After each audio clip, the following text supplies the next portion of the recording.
85% of employees right now feel overworked and underappreciated. Kind of incredible when you think about it. And from my research in Canada, it's very, very similar. I think it was well over 60% of Canadian employees feel underappreciated. So the number is large. It's lingered there. We'll see what we can do about it. When we feel underappreciated enough, you has a direct impact on how you feel about your job. Obviously, 56% say they're somewhat or completely dissatisfied with their job, and if you feel dissatisfied long enough, you think about leaving. 54% plan to find a new job as the economy further improves, and wouldn't it be nice if the people that left were just the deadbeats that you'd like to get rid of? No such luck. That includes your top performers. 25% of top performers say they are planning or have already left, actually, a lot of exodus in the last year or so. It also includes the younger workers, the millennials. 76% says they're planning to find a new job. Right now, the generation that hasn't been through business cycle, hasn't been through a recession, and instead are thinking any place has got to be better to work than where I am right now. And so there's a lot of dissatisfaction, and that's been pent up in a tough economic time, and now we're going to see that there's going to be a lot more movement of employees. So right now, employee loyalty is pretty low. Kelly Workforce Index recently did a survey. They asked employees, broad-based employees, are you currently less loyal to your employer? If yes, why? Well, overwhelmingly, people said yes, they're less loyal. But why they said they're less loyal, I thought was kind of interesting. They reported the number one reason was poor management, followed by low company morale, which tends to be contagious. If people that you're working with are bitter, cynical, complaining, grousing, then you're more likely to be that way. If they're excited, happy, focused, you're more likely to be that way. We're all a function of part of who we're working with.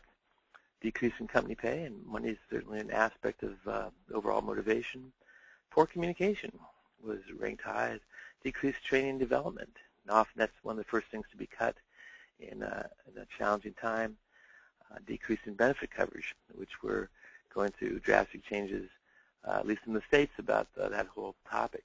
So if you look at these reasons why people were less loyal, a couple of them have to do with financials, what people are paid and the cost of their benefits, but 2/3 of the reasons have nothing to do with really the money, more to do with how they're treated by those people they hold in high regard, starting with their direct manager and extending to upper management. So I think that's interesting because it points that the whole topic we're on engagement motivation has more to do with a behavior than the size of your budget. And that's an important freeing element because I work with a lot of companies that say, well, we don't have the money to do this right. So you got to start with the behavior. And then if you have money, you can do more, and that's great. But first and foremost, have people feel valued when they've done a good job is the home run for this topic. And this is, again, just one more point on why this is important to take seriously, because we are heading into a increasing shortage of skilled labor. As of a couple years ago, we crossed a threshold. We're now overwhelmingly, each year going forward for the next 20 or more years, we're going to have a greater need for high-skilled labor than we have available. And those people that have the skills are going to be able to call the shots increasingly. And if that's someone that you need for a corporate position, for a financial, any technical skills, it's going to be harder to get them. And part of having a engaging culture is going to be part of the attraction and draw. I recently had a chance to meet Carl Camden, President and CEO of Kelly Services, and in our discussion he made an interesting comment. He told me, he said, Bob, the war for talent is over, and all the evidence is talent won.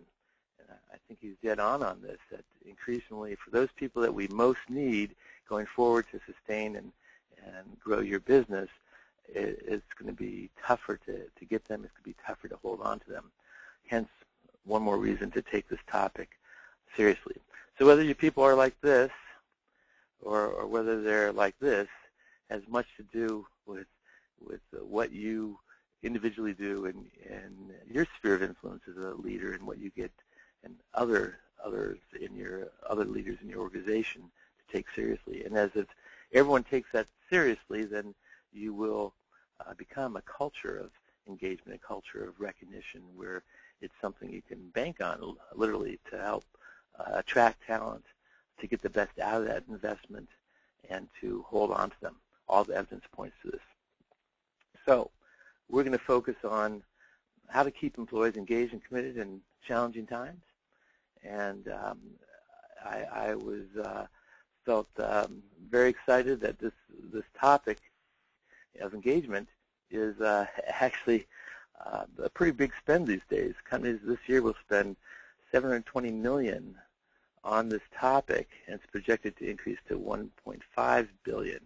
Now, what's strange about this is that even though we have record spending on this topic, the topic itself is at historic lows. Currently, 13% of employees are reported as engaged, according to the Gallup organization that essentially kind of created the whole field about 15 years ago. And so right now, as I indicated, lowest numbers, and although we have the highest spend, kind of interesting, and I think most companies aren't sure what to kind of make of this topic. So they're measuring, and you could drop $300K a year to have Gallup measure the Q12 and know what you're doing wrong, and yet they don't know what to do about it. And I think I've got some light I can shed on that topic. I recently ran into some research I got quite excited about, where it of all the variables out there, and again, Gallup uses 12 specific variables that they feel have distinguished high-performing from low-performing organizations on this bundle of engagement variables. And that's been their longitudinal research that has extended to over 2 million employees. So it's very, very founded research.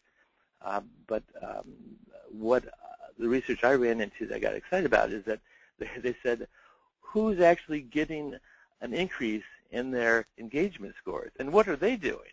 So I go, well, this is where it's at. I know there's all these things that we should be doing better, but where do you start? And if there's the short list, what do you most focus on? And that's what I'm going to share with you in our brief time today, is the short list of what actually the companies that have increased engagement scores are doing best to get results. 6 key strategies specifically to use to increase employee engagement. And here they are. Vision, communication, involvement, autonomy, development, and recognition. And so we're going to talk about these each briefly, and there's some overlap in these variables, but it kind of starts with the big picture of vision and ends with the very proven principles of recognizing high performance, which I was delighted to have come out of the research, and in between our specifics to get a better energy and productivity performance from employees. Let's dig right in. And the first is a clear and compelling direction. Again, every company has mission, values, vision statements, and oftentimes they're done seems like little more than for the annual report or for the boardroom wall, and people really don't live them, they don't believe them. It doesn't impact their behaviors. To really have a vision that is going to work for you as a competitive advantage, you have to have every employee feel it, every employee live by it, every employee know it and be excited about it. All performance starts with clear goals and expectations. Kind of one of just a couple proven principles of performance that I learned in my doctoral program, that there's a lot of models, a lot of theories out there. Most of them have not withstood the test of time. This one is one that does. All performance starts with clear goals and expectations. We know the best goals are few in number, specific, and focused. You can't focus on everything. You got to, and part of the job of management is to be refining and clarifying where we most need our impact today, and having employees be up on that and be driven by it. We know the best goals are, we call them stretch goals. They're not too easy. They're not too hard. If a goal is too easy, we don't even try to impact. If it's too hard, there's no chance we can reach that goal. Then that doesn't motivate us either. We don't try. It's got to be somewhere in between, and that getting to that point typically is you get best by collaboration. So again, the days of telling people what to do are over. Today we have to talk about what we best can do, and if you can actually give people a say, they often will set harder goals for themselves than you could have set for them, which is kind of interesting. So this is where it all starts. I don't want to belabor the importance of goal setting, but it's got to start there. It's got to start there with the big vision. And so just one example that one of the clients I work with, Zappos, is they have a mission of to live and deliver wow. So this has been a very successful online retailer. They started in 1999 and got to $1 billion in revenue in 8 years. Their goal wasn't to grow market share, wasn't to increase profits. Their goal was to live and deliver wow. Their secret sauce is their culture and their people, and that starts with how people they treat each other within the organization. And they feel if they create a place where people love to be and love to work and perform, then they will be excited about coming to work, and they will be excited about the job that has to be done, and that will pass on to the customers, and it'll be easy. And it is easy to attract new people. They've got a waiting list of people who want to work for them, and turnover is very low, which is kind of interesting as well, because they're in a high turnover area, high turnover company. So I've seen the impact directly in terms of taking this topic of culture seriously, and a big part of that is the behaviors that we're going to weave into management practices. The second secret here is communication, which probably sounds like an old saw, the importance of communication, direct, open, and honest communication. And in my research of 50 explicit variables in the workforce, and I've asked employees systematically, what things do you most want to do a good job and when you've done a good job? And actually this ranked highest on the list. 95% of employees in my study rated communication as a top priority. So communication means a lot of things. It means having clarity in the job and expectations as discussed, but it also means knowing what's going on in other parts of the organization, knowing what the marketing efforts are, knowing what our new products and services are, having a first-hand view of feeling a part of the organization, feeling in on things, hearing about what's going on from your own leadership, not in the newspaper or online. As we take people seriously and their involvement seriously, the communication has to be ever-present and systematic. At the point where something that's important that you might be tired of talking about it, a lot of times by the time it gets to employees, it's the first time they've heard of it. So you've got to actually get beyond feeling that a message is old. When if you want it to be sustained, you've got to be systematic and get it out there. Involvement's the third key, which kind of gets to the heart of engagement, actually getting a different behavior based on what people are doing at work, encouraging employees to take initiative, to use their best thinking, their best ideas, to make a suggestion, to solve a problem on their own without deferring it to their boss, taking ownership and responsibility for the things around them, the problems and the opportunities altogether. And so, again, from my study, 89% of employees want to be involved in decision-making. 92% would like to be asked for their opinions or ideas. Wow. So if you want a great motivator, ask someone what they think about what we're doing here. How can we best solve this problem? What are your thoughts on this? In fact, look at just where we've come here just in a few minutes. Vision, communication, involving someone in a decision, especially a decision that affects them, ask them for their ideas and opinions. And if they've got a good idea, giving them permission to pursue it. Wow, here's 5, 6 proven, important motivators, what have we spent? Not a dime. And I think this is part of the incredible, delightful irony of this topic, is that the things that really matter the most to employees, the things that really get them revved, often aren't things that cost much, if anything. Now, granted, again, so it starts with the behavior. If you want to do that well, you can and should spend money to have a system and support and tools to do it better. But at the heart of it is connecting with people and being real with them.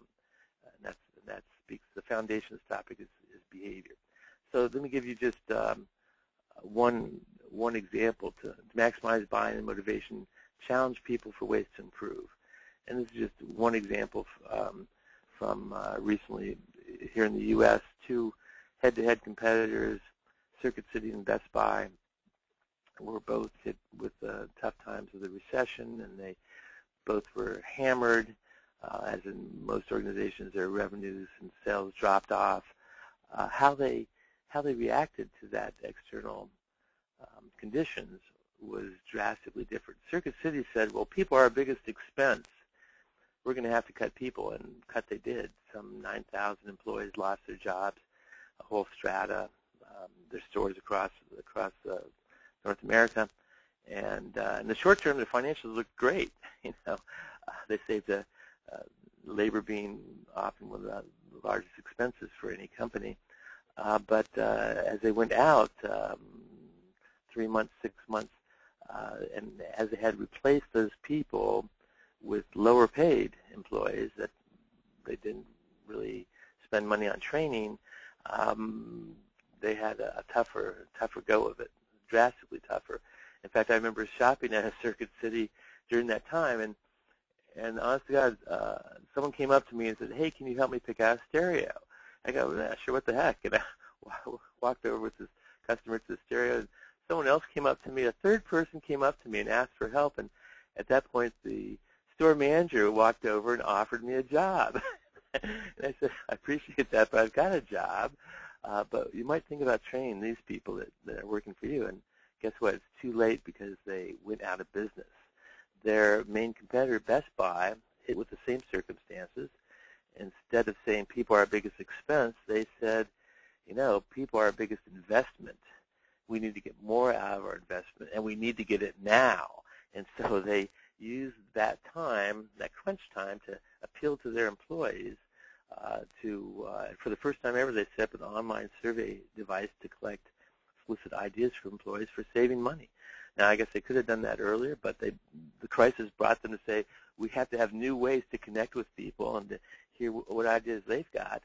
And wouldn't you know, in just the first 3 weeks, they got 900 ideas for saving money, improving processes. And if they just implemented 20% of those, they're going to be well down the way towards being more profitable. And depending on how they handle those ideas, there's going to be 900 more right behind it. And so it's meeting people at that energy, and then the first place to do is to thank them. Thanks for that idea. That's a great idea. So just check into it. Why don't you check into it? And just doing that systematically, you're going to actually instill the ideas that we're not just asking for our ideas. We actually want them, and we're actually serious about implementing them. So as Circuit City went out of business, Best Buy, actually their stock rose and exited the recession stronger than they entered it. So I'm convinced every employee's got a $50,000 idea if you just find a way to get it out of them. And it may not be the first one, maybe it'll be the fifth one. Maybe it'll be the 15th. Will you get that far with employees? It's going to be a function of how you handle the first one and the second one and the third one. So again, just thanking people is a great start. Just encouraging them, if depending on the idea, bubbling it up to the management group. We're having a process to deal with it, and the process doesn't have to be, again, a formal suggestion review committee. It could be something much more. In fact, often it's better if it's more informal. I know one company that they have a suggestion box, and by the way, this is the way most companies collect ideas. They got a suggestion box with a lock on it. I always find that humorous. In the lunchroom or cafeteria, and and if anyone opens it, then often no one does. It's just there forever. If anyone does open it, the ideas are given to the suggestion committee that meets once a quarter, and the person gets back, a form letter. If they hear it all, a lot of times they just don't hear. But those that do, often what they get is a form letter that more or less says, here's why we're not going to use your silly idea. What gives you the right to say what we should be doing in purchasing? What's the employee response? What can it help but be, excuse me, sorry, it won't happen again. And the program screeches to a halt before it ever got off the ground. That's the reality of most companies. Yeah, we really need people involved, but we're not doing anything to make that happen. And the hackneyed 40s from the 40s type things like this aren't helping us at all. So I was saying, I know one company where the CEO, they've got a suggestion box, but the CEO empties it every day and puts the ideas into motion. And if he finds one that they're unable to do, he goes back to the person that submitted it. Goes to their office and says, hey, George, I saw this idea. You put it in the suggestion box. I like this idea, but I'm not sure what right now is the time for it. Let me explain to you why. But I most wanted to kind of tell you thank you for putting in the idea. That's what we need from everyone, and that's what I appreciate you doing. Now, that is a huge positive consequence. I tell you that for anyone that heard about it from George, everyone's going to be putting their ideas in the suggestion box for next week because they're serious about it. The CEO guy, he's got to be busier than I am, and he came and spoke to someone about that. Like a lightning rod, it's going to send an energy that we do want those ideas. Now, again, you don't have to do that. Let me give you some other ideas that I've seen done. AT&T, they get 1,200 suggestions a month. This has become part of their culture, how we operate out here. We ask for and we expect ideas from everyone. Everyone can do their job a little bit better. How can I do my job better today than I did it yesterday? What could be? How can I streamline things? What steps could be cut out? Where does this work go after me? How can I make sure their needs are being met? Et cetera, to get people thinking about it all the time. At Stu Leonard's grocer in Connecticut, which is very successful, actually a destination stop now for people because they're so good with customer service. This is a store that has in the front, in granite, customers are two rules of their operation. Number one, customers are always right. Number two, see number one. If they're not right, we're still going to make them right. But they have a suggestion box, and how it looks to them when they're serious about suggestions is each morning at 8:30 they empty the suggestion box. Each morning it's overflowing, literally suggestions pouring out of it from employees, from customers, things to carry, how things could be better, better service, more efficient, etc. 8:30 they collect those. They have them all typed up, and they're in the hands of all leaders, all management in the store by 10:30. At 2 p.m. that same day, all the ideas are discussed, and the manager gets together and they say, okay, we're going to go over the ideas that came in, and they'll go over them like, hey, here's a funny one. They instead of saying, we're going to hear ideas from people that work for us or people that shop here that feels their idea would make us a little bit better place. We're going to see if we can implement every one of them. Now, we're not going to second guess it. The worst comes to worst, we try, it doesn't work, we go back to what we were doing, no harm done. But from that attitude, they have thousands and thousands of ideas a year that get implemented. And there are lots of little things that make them better in the eyes of that customer or in the eyes of the employee. They're for saving money, for improving efficiency, for improving service, and systematically it makes them a great company, a great organization that's been extremely successful and profitable. Or one of my favorites, Boardroom Inc., publishers of 5 of the 6 largest newsletters in the country. Bottom Line Profit, Bottom Line Business is one of them, and Bottom Line Taxes, for example. They have a program they call iPower.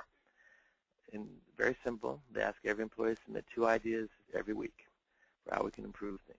every employee, every week. Now, could you do that with your people? I bet you could. Next week, 2 ideas from everyone. And they don't have a big committee to review and shoot those down. They ask a volunteer from the staff to review them each week. And that person goes over the ideas, oh, that's a great one. And they give it back to the person who submitted. This is a great idea. You should really do this one. Let me know if we can help you. and the people are empowered to go with it. And as a result, thousands of ideas.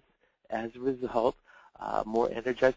They credit with doing this one thing, this simple thing, doing it well. And it took them a couple starts, and a couple false starts before they got it down. So it's not magic. They had to work on it and to take it seriously. But they credit with doing this well with a 5-fold increase in their revenues in a 3-year period, just from this one thing.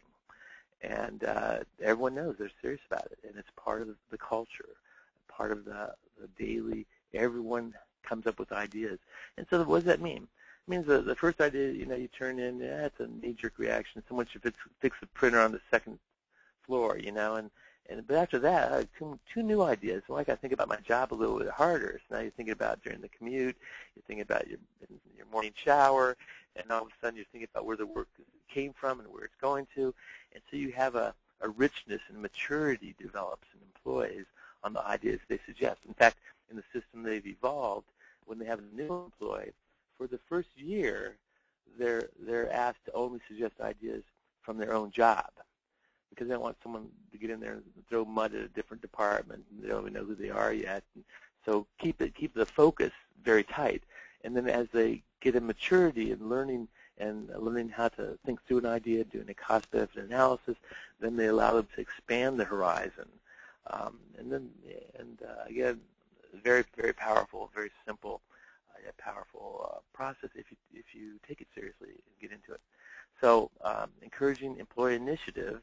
Now, when you ask for people to take more initiative, to do new things that they've never done before, guess what? You're going to need to hand-in-hand support them in doing that, which requires perhaps greater flexibility for their job requirements, maybe flexibility in resources support. As you push the edges and are getting people to help us be better, things will be changing, improving, and so there has to be this support in doing that and doing whatever it takes to follow the employee energy and thought process. If you give employees more autonomy, they will make more mistakes.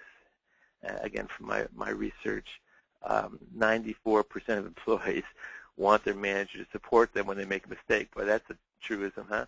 Of course they do.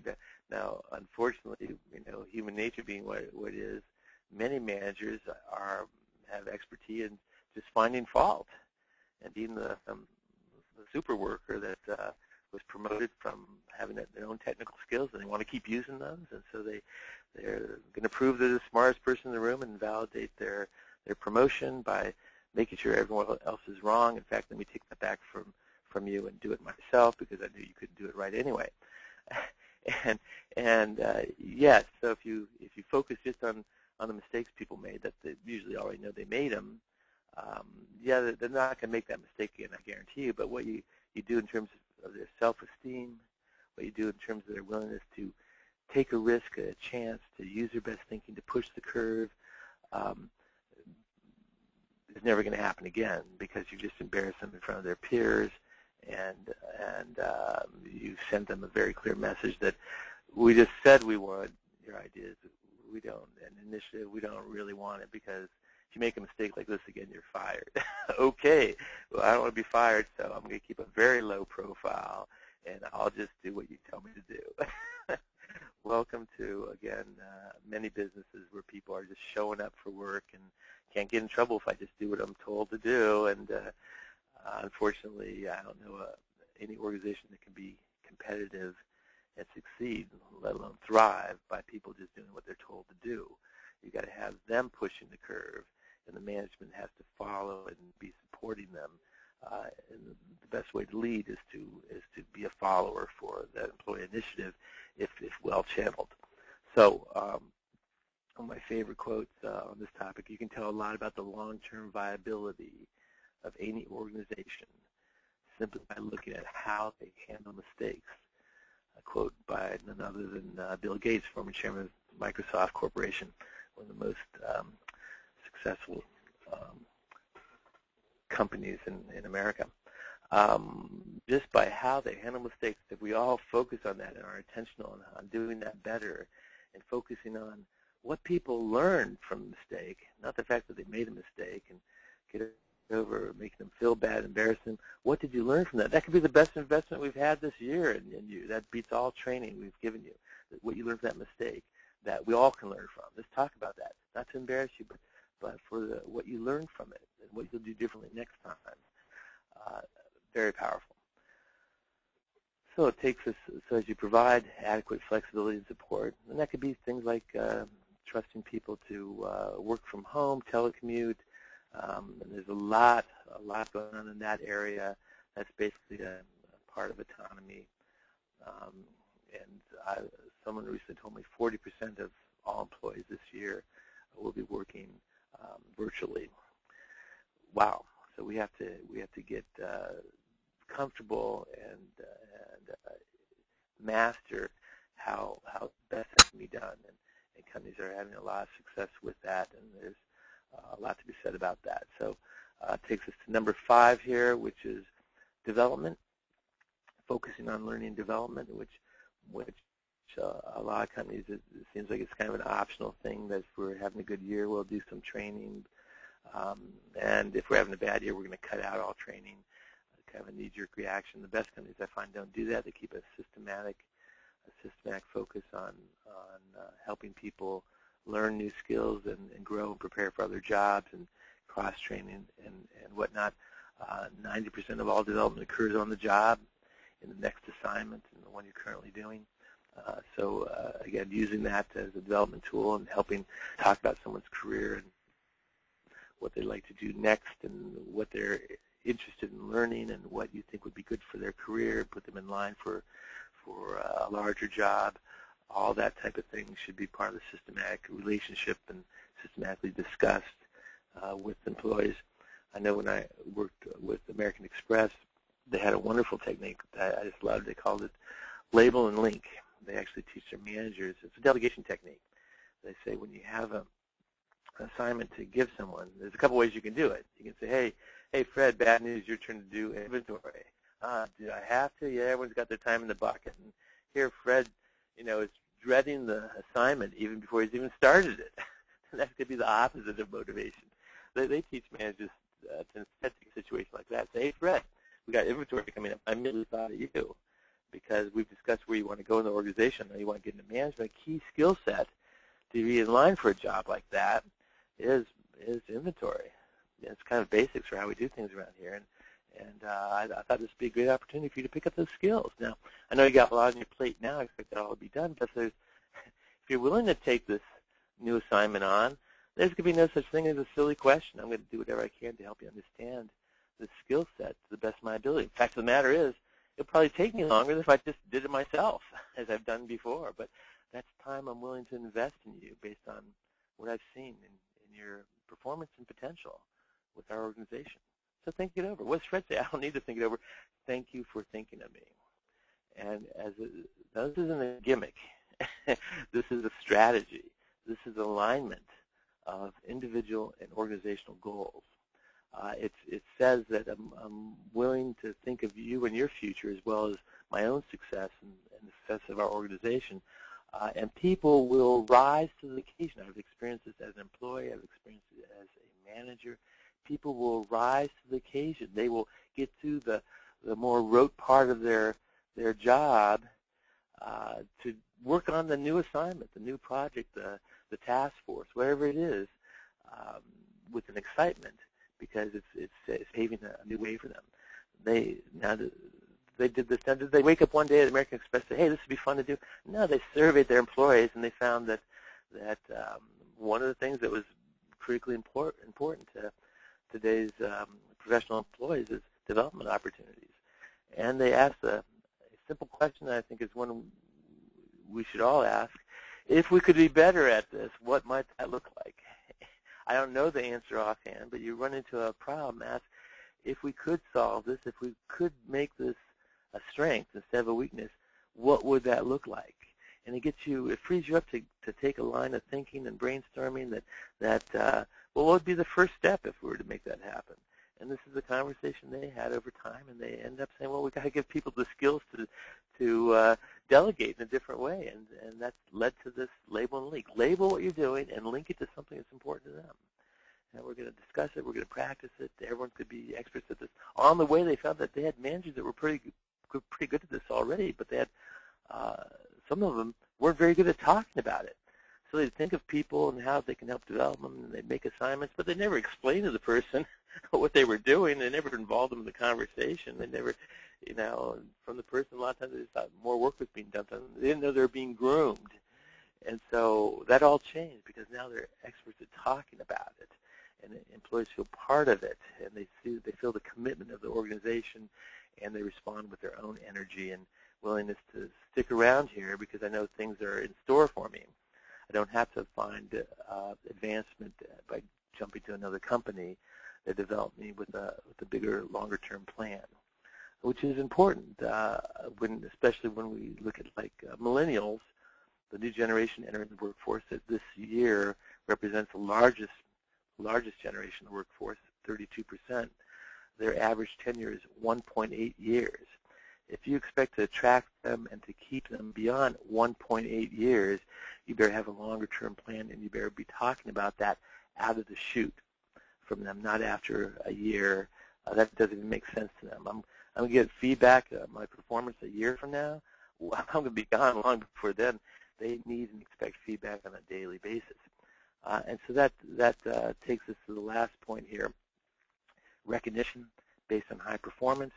Notice it doesn't say recognition based on showing up for work, which is what I would assume that most people believe is the case, because most recognition that I've seen in the 1,000 companies I've worked with over the last 20 years tends to be, more times than not, for showing up.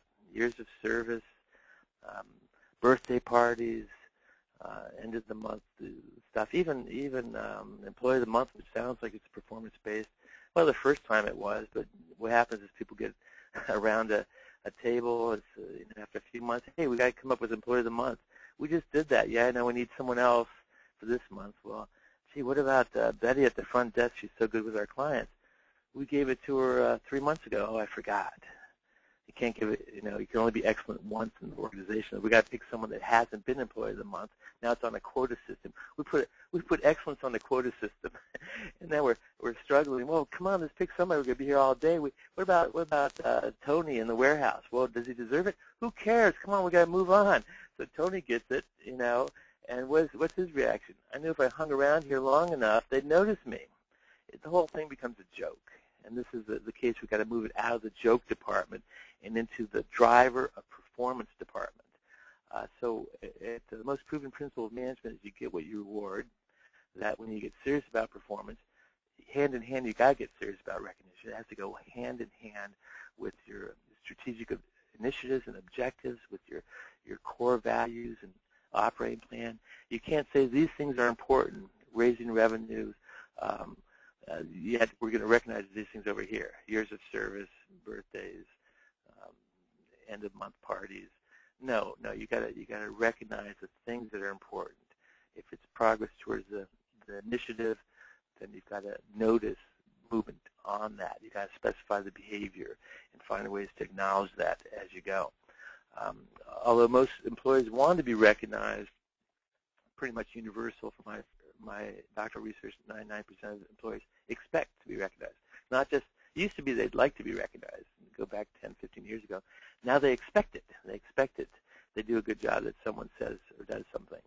And if they don't get that there initially, they might brush that off because they're a professional, but I don't know anyone that if they don't get that time after time where they don't stop and say, why am I hitting it so hard if no one seems to care, let alone my boss never says or does anything.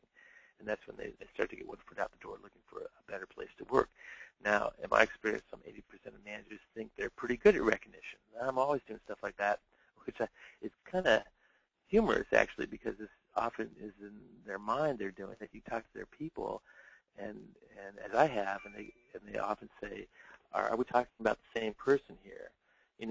Because I haven't seen that in years. Maybe they did when they first took the job. So there's a huge disconnect. So that's what people want. What are they actually getting? Only 12% of employees feel recognized in ways they find of value. 3 times as many say the things that we do for recognition around here are not meaningful for me. They don't speak to me. They don't motivate me. That's not something I wanted. Someone else decided this would be important to me. I don't agree. And so in a nutshell, all behavior is a function of its consequences. To any specific behavior, you've got the positive consequences, which is the biggest driver of repeated behavior, desired performance. You got negative consequences, which managers are more prone to do.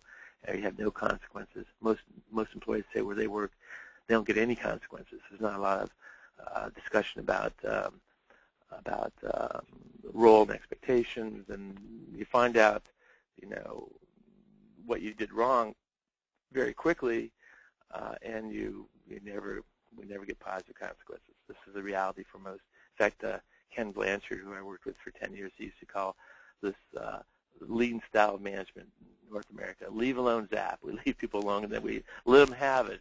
If they make a mistake, you think you're getting a raise, forget about it, And the most powerful in studies indicate 4 times the power. In studies by Gallup, 6 times the power. Stephen Covey used to talk about 7 times the power.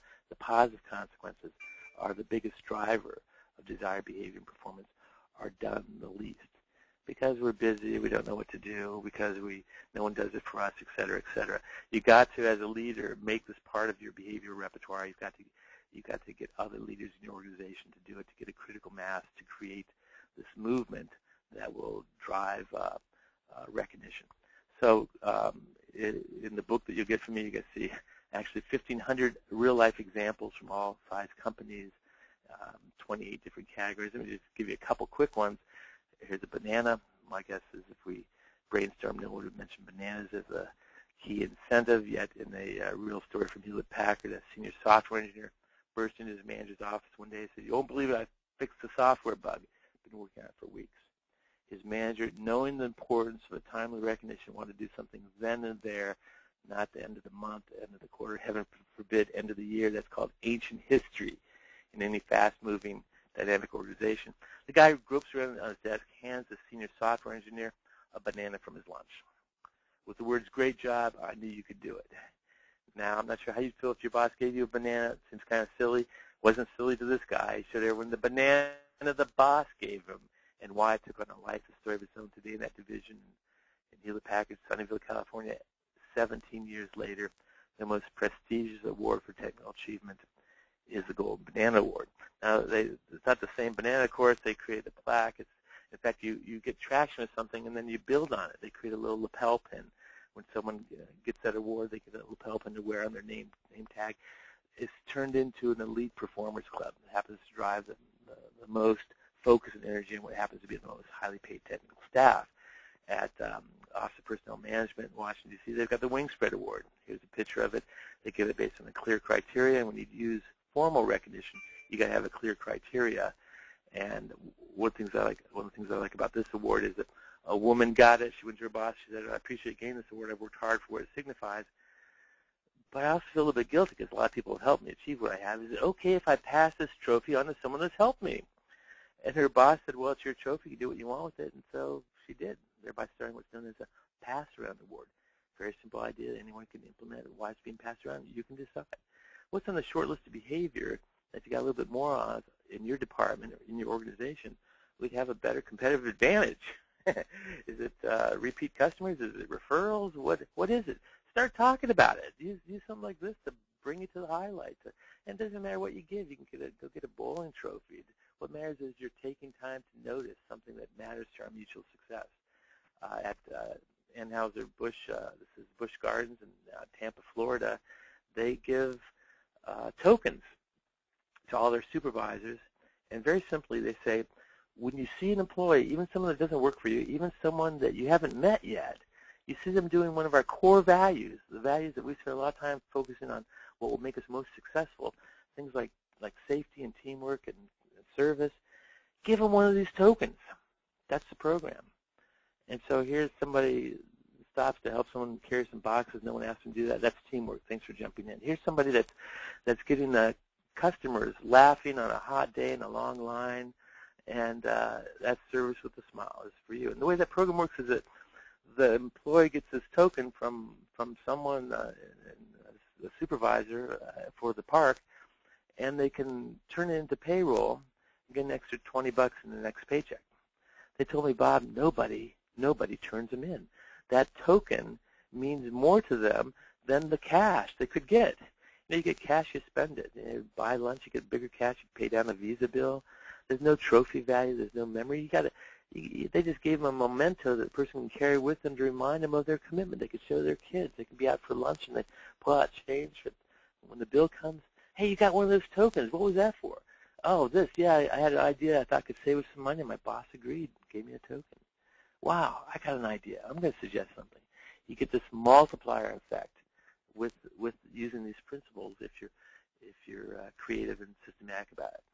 Or donuts. So you can bring in donuts here this Friday. What a nice thing that would be as a manager. And next Friday, if it's a nice day out, you can bring in donuts again. If you do it that way, what's going to happen the third Friday? Well, most of you probably know that you're going to have people say, hey, where's the donuts? It's Donut Friday after all. And you're sitting around taking orders for bear claws and fruit fillings, and you're wondering, what's wrong with this picture? I was trying to do something nice for my people, and now it's something I have to do, and I don't think they appreciate it. And what, my friends, has happened is you just slipped on the entitlement slope.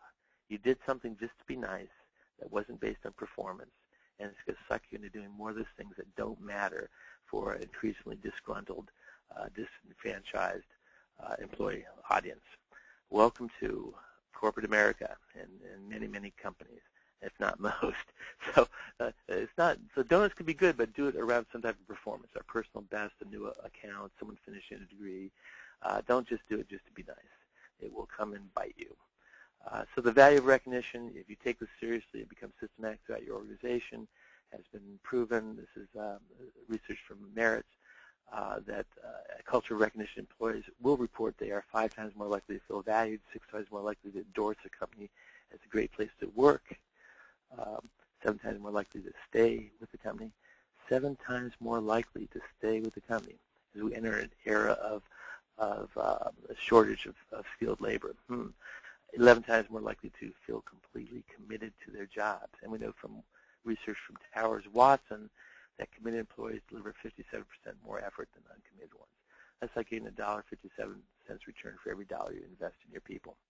Hard to have a bit better payoff than that. So the number one best-in-class strategy for improving employee engagement, and really I just gave you 6 variables that have been shown to have make a difference in those companies. They're getting better, increasing engagement scores and the behavior that goes with it. But of those, the number one proven best-in-class strategy for improving employee engagement is on this topic of recognition. Research from the Aberdeen Group has found this link that having a philosophy, a strategy, and a practice of providing effective employee recognition leads first and foremost to impacting the whole topic of employee engagement.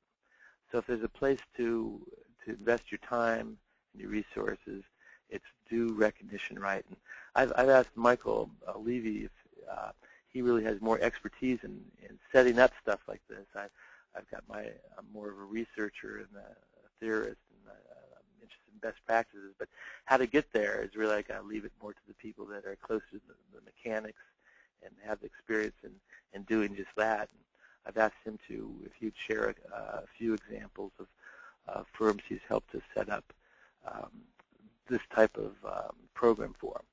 Michael, you there? Yeah, I think we've probably come to the end of the session, though for timing, and I want to be respectful that everybody's got to go. I'll spend sort of 2 minutes just letting folks know that, Bob, you might want to flick the screens just for me. What we've seen in doing some 400-plus programs, throughout Canada and the United States, is what's important is that you actually start to do things, where your journey in terms of how you want to reward and recognize and what behaviors you want to focus on, whether it be idea submission or teamwork or performance or celebrate tenure and birthdays, is that leadership within the organization's got to say, look, let's start. This program with the bank, Unibank, recognizes and rewards employees based on their contributions and efforts, as well as for lead generation. So they talked about all the soft recognition components, and they talked about qualitative outcomes. Bob, if you go to the next slide. And go another slide. Okay. And another slide. So here's the Federal Reserve focusing on wellness, saying, well, we're trying to get a behavior change, around a wellness activity, and if we have, healthy folks, well, they're going to feel more alive and et cetera, in terms of the workplace day, but also that the employer feels and cares about us. Clearly, this is an initiative that was important, to the agency and the HR leadership. And then you have savings in healthcare costs, which have been skyrocketing. It's a big driver as well. So, and they're tying this back to employee engagement results as well. That's part of their experience in working for it. And if you move forward on the slide, and again, okay, and so here's TIA, Financial Services Organization, doing a combination of peer recognition and manager spot awards and departmental performance awards. Summary is, because I know we're coming to the end of the hour, is these organizations have different concepts. Their leaders and their initiatives are defining what they should do. The fact is they are all programmatizing and systematizing how they want to, generate improved engagement scores. And they'll start with a particular initiative, and that initiative may grow over time to cover recognizing individuals, recognizing teams, recognizing for departments, recognizing for health, recognizing for idea submission, etc. All right, I'm sorry, we've come to the end of the hour, so I'll pass it back to Ardi. Thank you very much for the opportunity, and thanks everybody for attending. Okay, excellent. Thank you so much, both Dr. Bob Nilsson as well as Michael, for that terrific and insightful session. Right now, what I want to do is actually open it up to everyone that's on the call. There's a lot of you, and make sure if we have any kind of questions for Dr. Nilsson or as well as Michael, please send them through right now. There's a lot of people on the call, so even if we don't get to all of them, Dr. Nilsson has very generously offered to have all the questions submitted to him, as well as he will take the time to write them out in an email and send them back to me, and I will certainly share it with everyone there. So we do have a few of them coming through right now. If I just open it up for you, Dr. Bob. Okay. All right. So the first one's actually one of the people on the call came in a little bit late. Just wondering what the source of the data you shared at the beginning of the call was. Dr. Nilsson, you mentioned some stats about retention and engagement. Yes, that one slide that each line came from a different source. So I can I mentioned some of the sources as I went, but on that slide they were each from different, typically consulting research firms. Dig up those type of specifics. The one on loyalty came from Kelly Workforce Index, and then the slide on the shortage of upcoming shortage of skilled workers was from government data that was put on the slide. But yeah, I can give you more of those sources as a follow-up. No, that seems to be great. I believe. Okay. So, and the next one we have actually goes back to a point that you and I actually spoke about yesterday, Dr. Bob, in regards to really, is this driven by the highest level of the organization, the CEO? Who's really in charge, and who's going to own the recognition program? Well, that's a good question, and it kind of varies. Most often in the U.S. it falls to human resources, but in in a lot of, like the UK, it often falls to the communications department. This all works best when it flows from the top. If you have an enlightened CEO that says people is our most important resource and we need to be demonstrating that, it all goes a little bit easier when you have that sponsorship or someone on the executive team that's a big believer in it. But I've seen a lot of success where I worked in Seattle with a firm. I remember a finance manager came to my session and she took 7 pages of notes, and I was back in Seattle doing a public program again for 500 people, and this lady in the front row, I go, "You look familiar." She goes, "Yeah, it was the same lady, this finance manager from this firm." She says, "I had to come tell you what happened," and she ran with it. She wasn't asking for permission.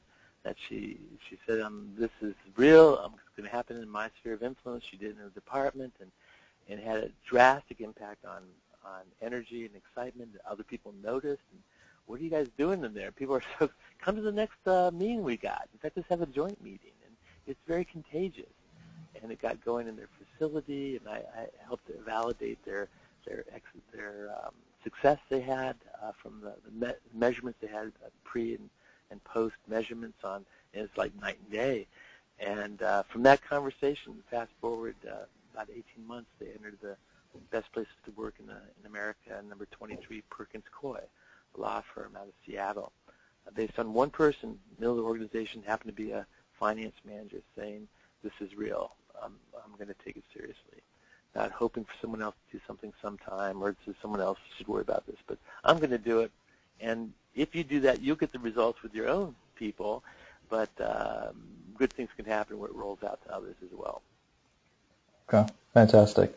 Another really good question we got here from Nikki is, what would you recommend as to a first step in changing senior management's approach to recognition, which is not recognizing for performance and letting people fly the plane, but not crash, so to speak, and not letting people? Let me just make sure I got that clear. Recommend for upper management to get in this game? So what would be the first step in changing maybe senior management who may be reluctant or kind of not taking the approach of retention or recognition, as seriously as could? Sure. What would they have maybe an old line view, or we're not going to, that sounds like fun and games, we're a serious business type of stuff. People should be glad they got a job type of stuff. There's a lot of that out there, and I'd love to hear your views on success you've had, Michael. But for me, I'd say talk their language, talk the bottom line impact of this. This is not just a feel-good, fuzzy fun and games. This drives performance that matters, that impacts your bottom line. Lead with those numbers, and hey, let's do a pilot program in this department or this facility, and show the results that you can get from it that impact the bottom line. So make them believers. Michael? Well, I think the first step is recognize that the world has changed significantly in the last decade in particular, that you simply may quote utilization rates of services like Facebook and Twitter, and then you translate that into recognize the demographics of the employee populations in your organizations now have a significant, if not already the majority, soon the majority of the population coming from that age group. So you're doing your best to firstly politely remind leadership that their perceptions and values of what's happening in the operational side of the organization may not be very current. Depending on how successful you're at with that message, you'll then say, assuming they go, "Oh, you're probably right. I wasn't thinking that our populations have changed a lot and are certainly going to continue to change over the next 2, 3, 4 years," that you then say, well, there's a lot of expectations that this generation has in terms of the way they're recognized, and we should look at formalizing and structuring some of the programs we're doing. Often we find with clients, when we probe them a bit, that they are actually already spending considerable resources in these various programs that have sort of formed over time informally, and that we say, well, maybe we ought to look at what you're really spending and see if we were to structure and combine these programs, or at least formalize it underneath the sort of company flag, that we'd get a better result in return. And hopefully through that you might find that they begin to say, well, if we're spending the money already, maybe we want to, maybe we want to organize that. Spend it more efficiently. Exactly.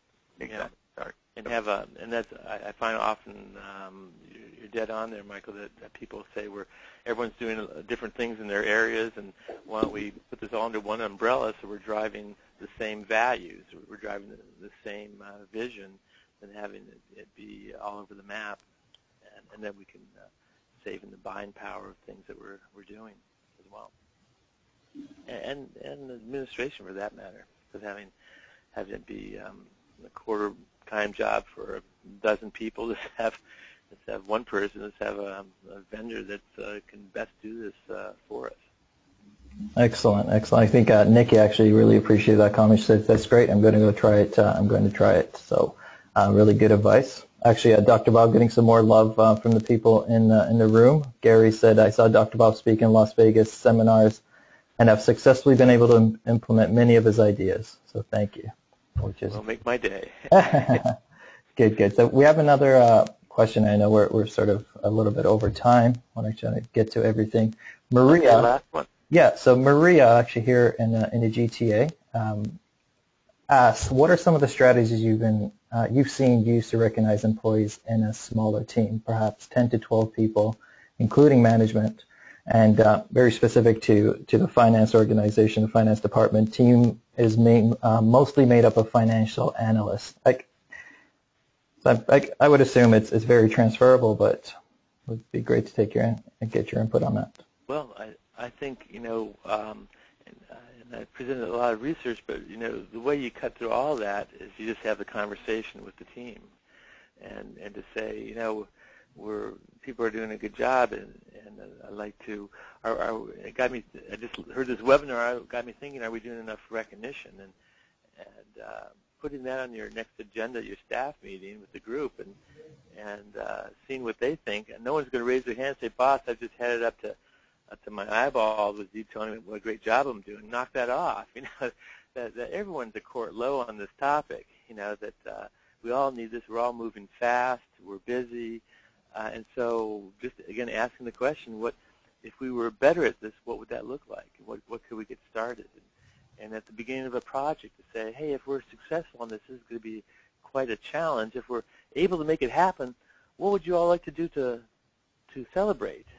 And maybe that's 3 months from now, maybe that's 8 months from now. What would help put the carrot at the back end to help drive this? And maybe they'll say, let's do something and celebrate with management. Maybe they'll say, let's do something and not have management. Let's do it with our families. You'll never know until you ask. And so have that conversation. And again, when you get my book, you can open it anywhere and see a real life practical idea. So I partly did that because I find that a lot of times people don't have the time to be creative. So here's a resource that you can open it, and here's a viable idea, and you can emulate that, and or have it start the conversation. You can pass the book around your staff, have people initial ideas they like. It doesn't mean you have to do any of them, but it provides a vehicle to turn into a personalized motivation handbook. Or I was the other week I was in a company that they said, the HR manager said, I want to show you something. They pulled the earlier edition of my book off the shelf. They go, I got this years ago. I loved it. And I wrote my name in front in colored ink, and I circled 3 items in the book that I was publicly committed to doing. And I gave it to another manager to do the same thing. And she showed me this book. It had hundreds of names in the front of it, all color-coded, to public testament of what people were going to do to move this the needle on this topic. So have a traction with your people, have a discussion, and pull from ideas that have already worked would be a great starting point. Okay, fantastic. So I think for now, just to respect everyone's time, I know we've gone a little bit overboard.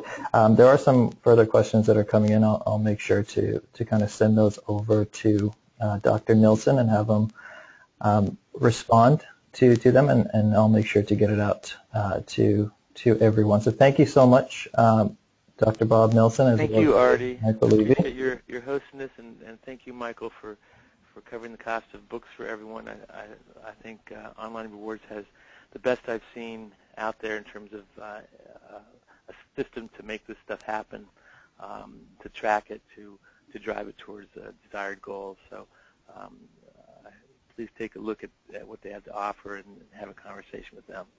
Fantastic. I second that sentiment. So thank you, Michael, for being so generous as to offer to get those books out, and I'll make sure to share the addresses and make sure everyone gets that personal copy. And for us here at Halcyon Finance and Accounting Recruitment, really we're going to be providing these free practical trainings and advice sessions and workshops every month. We're going to be bringing the most respected industry leaders and subject matter experts as guest speakers to our event. So really looking forward to having you on future events. And you never know, maybe we'll get Dr. Bob to have another one in later months to carry on this topic or a new one. But for now, thank you so much, everyone, for attending and staying with us this long. And really looking forward to seeing you next time, and hope you got some real great value out of it.